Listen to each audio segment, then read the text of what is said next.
శ్రీ శంబిపూర్ రాజు గారికి, గౌరవనీయులైన మా కార్పొరేటర్ సోదరిమణులు సోదరి మహేశ్వరి గారు, అదేవిధంగా శిరీష గారు, సబీహా గారు, ఇంకా గౌరవనీయులైన మా కార్పొరేటర్ సోదరులు నరసింహ యాదవ్ గారు ముదాం, మా సోదరుడు సతీష్ గౌడ్ గారు, అదేవిధంగా రవీందర్ రెడ్డి గారు, ఇంకా జూపల్లి సత్యనారాయణరావు గారు, మాందాడి శ్రీనివాసరావు గారు, గౌరవనీయులు వెంకటేష్ గౌడ్ గారు, మా అన్న నరేందర్ గౌడ్ గారు, ఇంకా పెద్దలు వెంగళరావు గారు, మా తమ్ముడు ముందుకురా తమ్ముడు ఒక నిమిషం, మా తమ్ముడు మీ అందరికీ తెలుసు social media super star Malla Reddy గారు అని మీకు తెలుసు.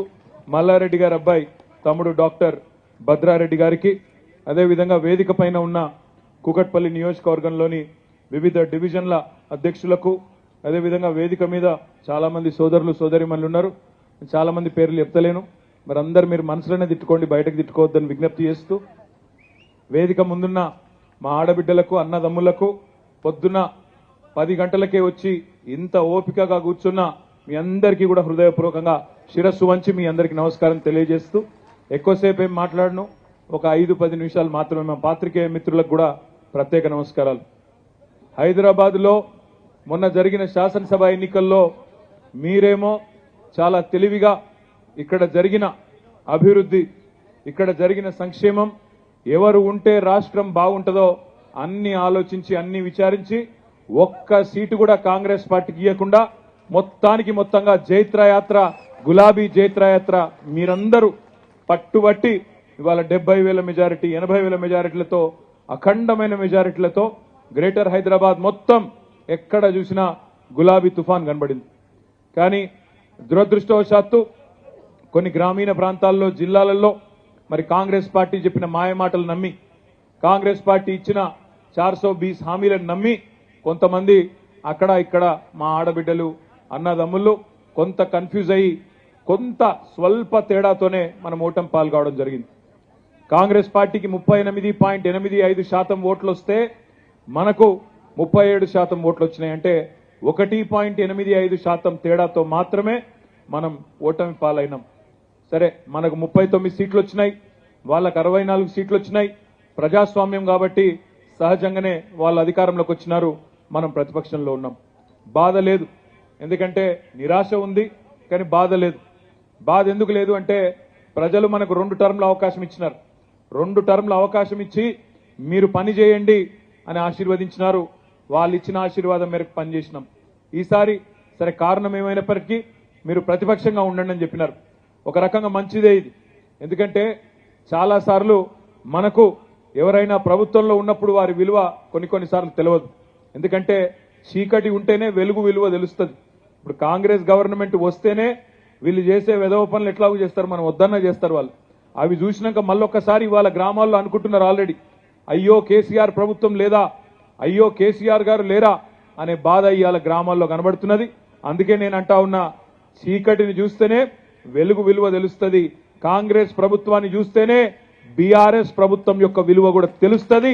తప్పకుండా తిరిగి అదే ప్రజలు, ఏ ప్రజలైతే మొన్న కొంత ఏమరపాటుతోని కొంత వాళ్ళు ఇచ్చిన మోసపూరిత హామీలు నమ్మి మోసపోయినారో వాళ్ళు నిజం తెలుసుకోవడానికి కూడా ఎక్కువ టైం పట్టదు.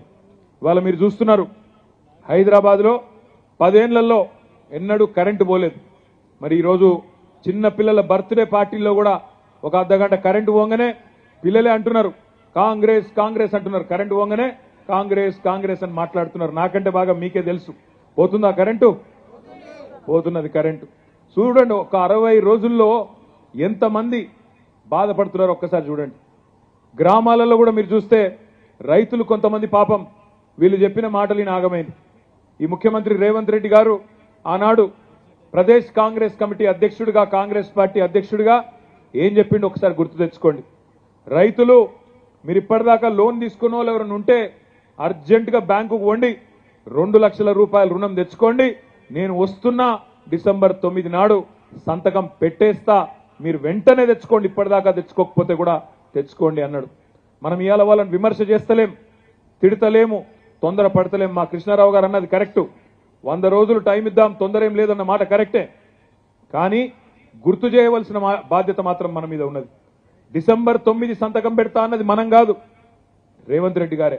అందుకే వారికి గుర్తు చేస్తా ఉన్నాం, అయ్యా డిసెంబర్ 9 పోయింది, జనవరి 9 పోయింది, ఇంకో 4 రోజులైతే ఫిబ్రవరి 9 వస్తుంది. గుర్తు చేయవలసిన బాధ్యత ప్రతిపక్షంగా మీరిచ్చిన హామీలను గుర్తు చేయవలసిన బాధ్యత మా మీద ఉన్నది. రైతులు ఎదురు చూస్తా ఉన్నారు, 2 లక్షల రుణమాఫీ ఎప్పుడు చేస్తారా అని ఎదురు చూస్తా ఉన్నారు.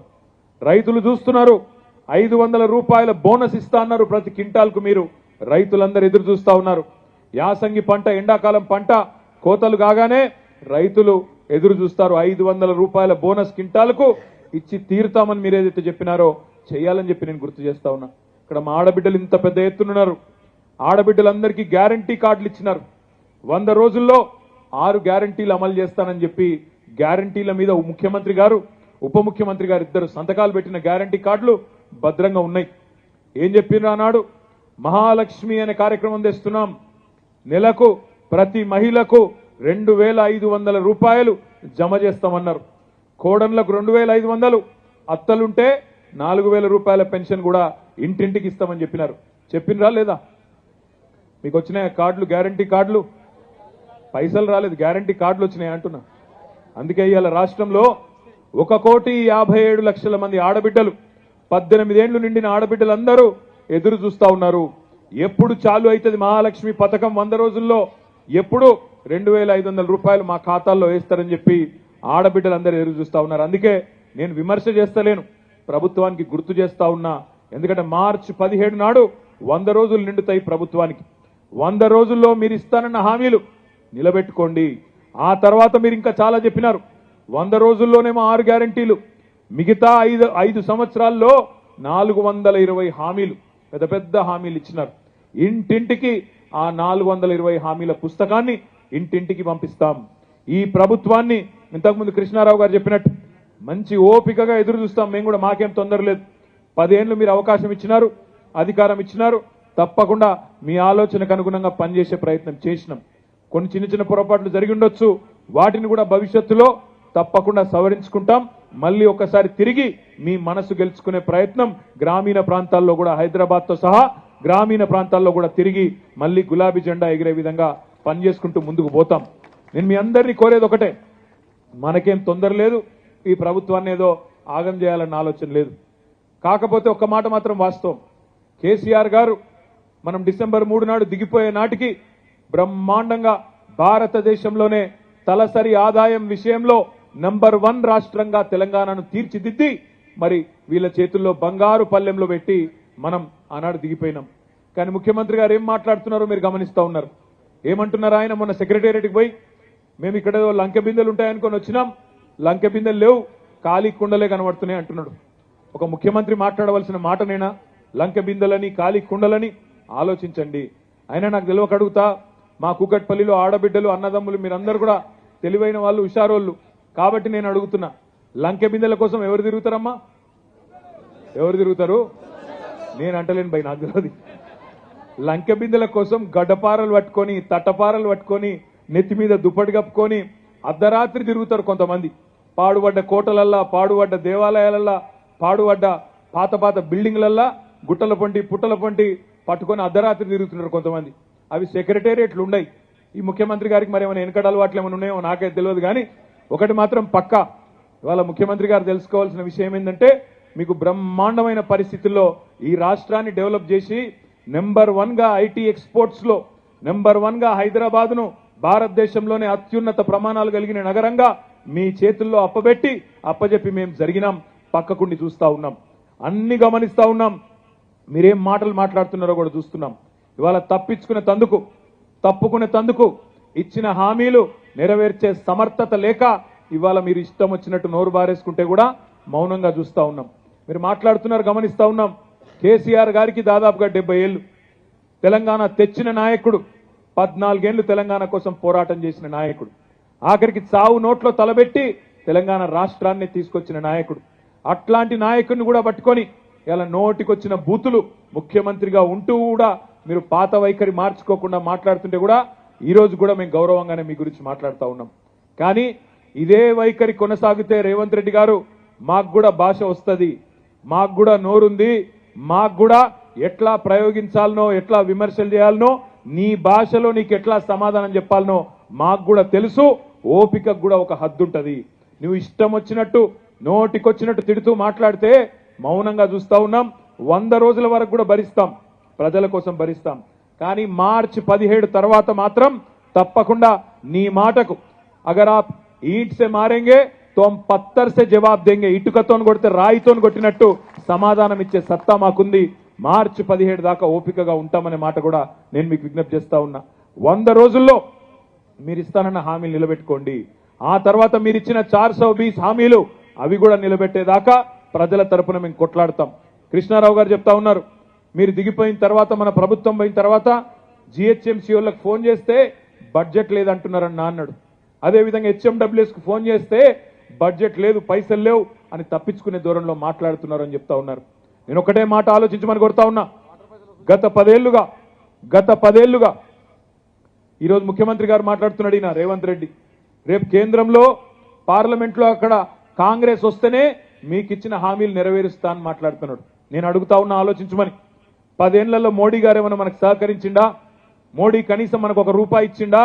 అయినా మనం పని చేయలేదా? ప్రజలకు ఇచ్చిన ప్రతి మాట నిలబెట్టుకోలేదా? ఇచ్చిన హామీలే కాదు, ఈయని హామీలు కూడా నిలబెట్టలేదా కేసీఆర్ గారు?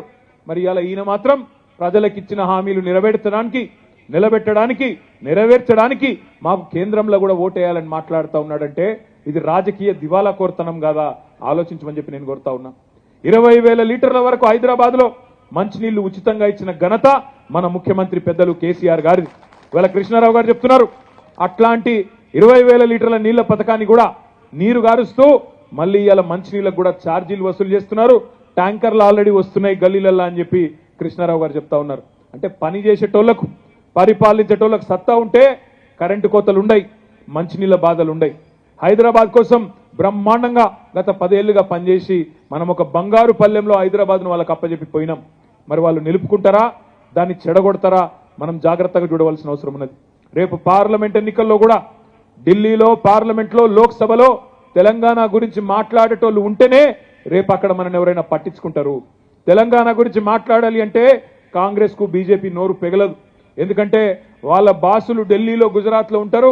వాళ్ళు ఉస్కో అంటే ఉస్కో, డిస్కో అంటే డిస్కో, అంతకంటే ఎక్కువ వాళ్ళతోనేం కాదు. అందుకే డూడు బసవన్న లాంటి ఎంపీలు కాదు, మన కోసం తెగించి కొట్లాడే ఎంపీలు ఉండాలి, మన గొంతు వినిపించే ఎంపీలు ఉండాలి. మన గులాబీ జెండా కప్పుకొని బ్రహ్మాండంగా తెలంగాణ ప్రజల కోసం, తెలంగాణ ప్రయోజనాల కోసం గొంతు విప్పి అక్కడ అవసరమైతే గల్లాబట్టి అడిగే ఎంపీలు ఉండాలి తప్ప మనం మళ్ళొక్కసారి కేవలం తల ఊపే ఎంపీలను గెలిపిస్తే లాభం లేదు. నేను మీ అందరినీ ప్రార్థిస్తా ఉన్నా, మీరు చాలా తెలివిగా మల్కాజ్గిరి పార్లమెంట్ పరిధిలో 7 శాసనసభ నియోజకవర్గాలుంటే 7 ఈ గులాబీ జెండాను ఎగిరేసింది మీరు. మీ ఆశీర్వాదంతోనే ఇవాళ ఈ వేదిక మీద మేమున్నాం. రేపు పార్లమెంట్లో కూడా తప్పకుండా తెలంగాణ వాణి వినిపించాలంటే, తెలంగాణ గలం ఉండాలంటే, తెలంగాణ దళం ఉండాలంటే అది కేవలం కేసీఆర్ గారి బృందంతో, ఈ గులాబీ జెండాతో అయితే తప్ప వేరే వాళ్ళతో కాదు. అందుకే మిమ్మల్ని అందరినీ ప్రార్థిస్తా ఉన్నాం, మీ ఆశీర్వాదంతోనే ఇక్కడి దాకా వచ్చినాం. భవిష్యత్తులో కూడా మీకు అండగా ఉంటాం.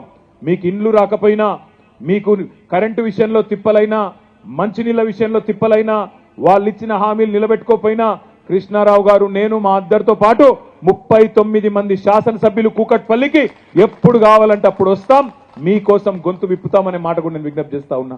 కార్యకర్తలు, నాయకులు మీరు అధైర్యపడవద్దు. ఎందుకంటే ఇవన్నీ సహజం.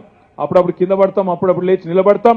కానీ అల్టిమేట్ గా ఒకటి మాత్రం వాస్తవం, ప్రజాస్వామ్యంలో ప్రజల తీర్పే శిరోధార్యం. హైదరాబాద్ లో మనం గెలిచినాం, కొన్ని జిల్లాల్లో అక్కడక్కడ ఏమరుపాటుతో కొంత మోసం జరిగింది, ప్రజలు మోసపోయినారు. ఈ కాంగ్రెస్ పార్టీ ఇచ్చిన హామీలను కొంతమంది అమాయకులు నమ్మినారు. కానీ నమ్మిన వాళ్ళు ఈరోజు బాధపడతా ఉన్నారు. రైతులు ఒకళ్ళ ముఖాల ఒకళ్ళు చూసుకుంటున్నారు. ఇంతవరకు రైతు బంధు పడలేదు. 2 నెలలు అయిపోయింది. గ్రామాలలో ఇవాళ ఒకళ్ళ ఫోన్ ఒకళ్ళు చూసుకుంటున్నారు, ఒకళ్ళ ముఖం ఒకళ్ళు చూసుకుంటున్నారు. కేసీఆర్ ఉన్నప్పుడు 10 రోజులలో 7,600 కోట్లు పడుతుండే, ఈ ప్రభుత్వం వచ్చినాక అది లేదు ఇది లేదని బాధపడతా ఉన్నారు. అదేవిధంగా ఇవాళ గ్రామాలలో మీరు చూస్తున్నారు, సోషల్ మీడియాలో చూస్తున్నారు, ఫ్రీ బస్సు అని పెట్టిండ్రు. ఇక ఫ్రీ బస్సులు ఏమేమైతుందో నాకంటే బాగా ఆడబిడ్డలు మీరే చెప్పాలా.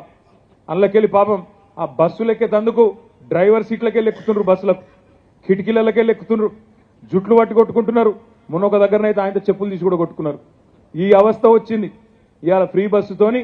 ఈ అవస్థ ఒకవైపు, మరొక వైపు 6.5 లక్షల మంది ఆటో డ్రైవర్లు మా కడుపు మీద దన్నింది ఈ పథకం అని వాళ్ళు ఏడుస్తా ఉన్నారు.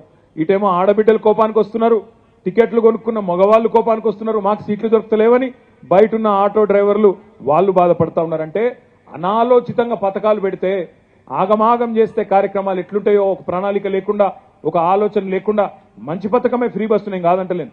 ఫ్రీ బస్సు మంచిదే, కానీ ఆడబిడ్డలకు కూసునేందుకు జాగా కూడా ఉండాలి కదా. బస్సులు పెంచాలి, బస్సులు లేని ఊర్లకు బస్సులు పెట్టాలి, బ్రహ్మాండంగా నడిపేయాలి, కొత్త బస్సులు పెట్టాలి, కండిషన్లు ఉన్న బస్సులు పెట్టాలి. 50 మంది ఎక్కే బస్సులో 150 మందిని ఎక్కించుడు, ఆగమాగం చేసుడు, ఒకల మీద ఒకరు పడేటట్టు, ఒకల మీద ఒకరు కొట్లాడుకునేటట్టు, ఇదేం దరిద్రమైన కథ. ఆలోచన చేయాలని చెప్పి నేను విజ్ఞప్తి చేస్తా ఉన్నా. ప్రభుత్వానికి కూడా నేను విజ్ఞప్తి చేస్తా ఉన్నా. ఈ రోజు ఇక్కడికి వస్తున్నప్పుడు నాకు ఇప్పుడే వార్త వచ్చింది, 16వ ఆటో డ్రైవర్ ఆత్మహత్య చేసుకున్నాడు. ఇప్పటికి 15 మంది, ఇయాలటితో కలిపితే 16 మంది ఆటో డ్రైవర్లు ఆత్మహత్య చేసుకున్నారు ఈ పథకం వచ్చిన తర్వాత. ఆటో డ్రైవర్లకు కూడా మీరు హామీ ఇచ్చినారు, నెలకు 1000 రూపాయలు ఇస్తాం, సంక్షేమ బోర్డు పెడతామన్నారు. నేను ప్రభుత్వాన్ని డిమాండ్ చేస్తా ఉన్నా, నెలకు 1000 రూపాయలు సరిపోదు. ఇవాళ వాళ్ళ కడుపు కొట్టింది మీరు, నెలకు 10,000 రూపాయలు ఇవ్వండి. రాష్ట్రంలోని 6.5 లక్షల మంది ఆటో డ్రైవర్లను కూడా వాళ్ళు రోడ్డు మీద పడకుండా ఆదుకోండి అని చెప్పి కూడా నేను విజ్ఞప్తి చేస్తా ఉన్నా. ఫ్రీ బస్సుకు మేము వ్యతిరేకం కాదు, పెట్టండి, ఇంకా బస్సులు పెంచండి, బ్రహ్మాండంగా ఆడబిడ్డలందరికీ కూడా మంచి సౌకర్యాలు కల్పించండి, మేము దాన్ని స్వాగతిస్తాం. కానీ ఒకరికి పెట్టి ఇంకొకరికి చేటు చేయడం మంచిది కాదు. ఆటో డ్రైవర్లు రెక్కాడితే గానీ డొక్కాడనోళ్ళు ఇవాళ వాళ్ళకు కూడా వాళ్ళ కడుపు కొట్టడం కూడా మంచిది కాదు. ఆ ఉసురు కూడా ఊరికనే పోదు. అందుకే ఈ ప్రభుత్వాన్ని నేను కోరేది, ఇవాళ ఏ వర్గానికి ఇబ్బంది వచ్చినా, ఏ ప్రజలకు ఇబ్బంది వచ్చినా వాళ్ళ తరపున గొంతు విప్పడానికి, గట్టిగా మాట్లాడడానికి బీఆర్ఎస్ పార్టీ ఉంటది. మీ ఎమ్మెల్యే గారైతే మీ మధ్యనే 24 గంటలుండే కృష్ణారావు గారు మీకు అండగా ఉంటాడు. మీకు ఏ ఇబ్బంది వచ్చినా, ప్రభుత్వం నుంచి రావాల్సిన ఏ సౌకర్యం మీకు రాకపోయినా, కుకట్పల్లి నియోజకవర్గంలో 1,10,000 మంది అప్లికేషన్లు పెట్టుకున్నారు మొన్న. మీకు రావాల్సిన పెన్షన్ల గురించి కానీ, మీకు రావాల్సిన మహాలక్ష్మి లాంటి పథకం గురించి కానీ, ఇతర పథకాల గురించి, గృహజ్యోతి కానీ, ఇంకోటి కానీ, ఫ్రీ సిలిండర్ కానీ 1,10,000 మంది దరఖాస్తు పెట్టుకున్నారు. ఆ 1,10,000 మందిలో ఏ ఒక్కరికి అన్యాయం జరిగినా, ఏ ఒక్కరికి కటింగ్ పెట్టే ప్రయత్నం చేసినా మొత్తం కార్పొరేటర్లు, మొత్తం బీఆర్ఎస్ పార్టీ మీతో పాటు ఉంటది, మీకోసం నిలబడుతుంది, మీకోసం కొట్లాడుతుంది. ప్రభుత్వంతో కొట్లాడి మీకు రావాల్సిన పథకాన్ని ఇప్పించే బాధ్యత కూడా మేము తీసుకుంటామని విజ్ఞప్తి చేస్తా ఉన్నా. 1,57,00,000 మంది ఆడబిడ్డలు ఇవాళ రాష్ట్రంలో ఎదురు చూస్తా ఉన్నారు. నెలకు 2,500 రూపాయలు ఎప్పటి నుంచి చేస్తారు ప్రభుత్వం అని ఎదురు చూస్తా ఉన్నారు. ఈ ప్రభుత్వం నిలబెట్టుకోవాలి, మాట నిలబెట్టుకోవాలని నేను కోరుతా ఉన్నా. అందుకే మిమ్మల్ని అందరినీ ప్రార్థించేది, ఇప్పటికీ ఆలస్యమైంది, మిమ్మల్ని అందరినీ ప్రార్థించేది ఒకటే, ప్రశ్నించాలి, నిలదీయాలి. ఇచ్చిన హామీలు ఇయ్యకపోతే, అమలు చేయకపోతే తప్పకుండా అవసరమైతే గల్లా పట్టాలి. కానీ 100 రోజులు ఆగుదాం, 100 రోజుల దాకా యాద్ చేద్దాం, గుర్తు చేద్దాం. 100 రోజుల తర్వాత కూడా వాళ్ళు తప్పించుకునే ప్రయత్నం చేస్తే అవసరమైతే ప్రజా ఉద్యమాలు నిర్మిద్దాం. ప్రజల తరపున, ప్రజల గొంతుకై బీఆర్ఎస్ పార్టీ ఉంటది మీతో పాటు అని చెప్పి విజ్ఞప్తి చేస్తూ, మరి కార్యక్రమానికి నన్ను ఆహ్వానించిన కృష్ణారావు గారికి ధన్యవాదాలు తెలియజేస్తూ, కుట్టు మెషిన్లు కూడా బ్రహ్మాండంగా ఇచ్చి ఆడబిడ్డల మనసు గెలుచుకున్నందుకు మళ్ళొకసారి మీకు అభినందనలు తెలియజేస్తూ, జై తెలంగాణ.